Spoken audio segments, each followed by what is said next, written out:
Now, there's some fascinating benefits with raw milk and raw milk products that I want to talk about today. But if you ask someone, what is the most perfect food for an infant? I would imagine they would say breast milk, right?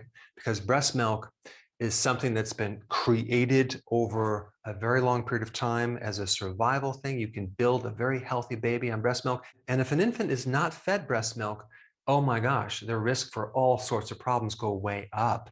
Sudden infant death syndrome, obesity, diabetes, allergies, and the list goes on and on and on. Our bodies were designed to start out on breast milk. So if breast milk is so good, why is cow's milk or goat's milk so bad? That's what I want to discuss.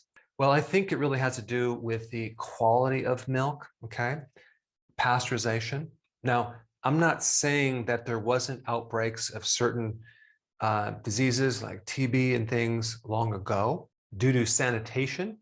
But if you have a healthy environment for that cow and that cow is healthy, then what's really bad with milk? First thing is pasteurization. Well, you might want to say, we want to sterilize the milk to make it really healthy, to get rid of all the bacteria in this milk, this very unhealthy, pathogenic substance. Well, yes, heat kills bacteria, but it doesn't get rid of bacteria. When you're drinking pasteurized milk, you're drinking all the dead bacteria that's in it. But another thing that happens when they pasteurize the milk is they're killing all the enzymes, okay? Enzymes are proteins. There's over 2,500 different proteins in milk, okay? And they're altering and damaging those proteins. They're denaturing those proteins. And I'm talking about proteins that can help someone's immune system, like, for example, lactoperoxidase, which is an antibacterial enzyme. That's destroyed when you pasteurize it.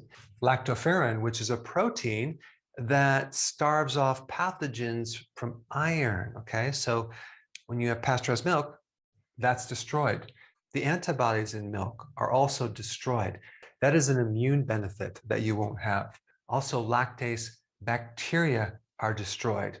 There are certain bacteria that make the enzyme to get rid of lactose, okay? And so those of us that have lactose intolerance, like myself, need lactase, which is the enzyme that breaks down lactose.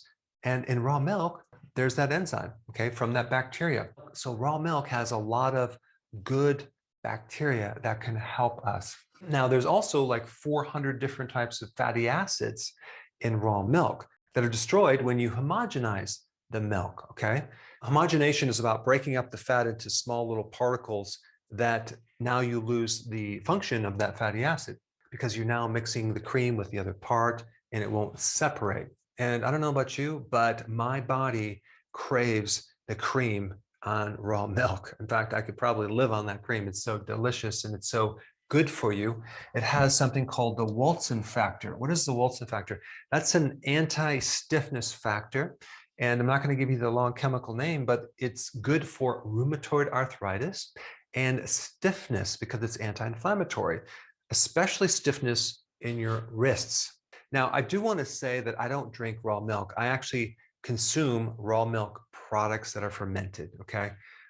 Like raw milk cheese, which I love, by the way, Kefir. And sometimes yogurt, but mainly kefir because it has a lot more friendly bacteria and friendly yeast. In raw milk products, there's a lot more bioavailable calcium and fat-soluble vitamins, all right? You also have this enzyme right here, alkaline phosphatase, which is anti-inflammatory. So way back early in the 1900s, there were all sorts of people using raw milk for cures for all sorts of things to help their ulcers, their GI problems, inflammation in the gut, to help with allergies, gout, gum disease, and even asthma. Now, you might say that raw milk is illegal in your state, but if you go to realmilk.com, there's actually, if I'm not mistaken, at least 43 states that you can get access to raw milk. And sometimes you have to do, and I'm not even sure what this is called, but I think it's some type of program where you're sharing the cow and you're getting a portion of that cow, which is milk. But anyway, you should check this out, realmilk.com. There's a lot of additional great data. And lastly, I want to just mention the difference between A1 and A2 milk. Okay, this has to do with the protein casein in milk. If given the chance, get your milk from A2 cows, because A2 is a type of protein that has a lot less bloating, a lot less digestive inflammation. Unfortunately, the A1 protein type milk is more inflammatory, and you may find more GI problems. Now, if you have not seen my video on consuming Kefir to help yourself sleep, I put that video up right here. Check it out.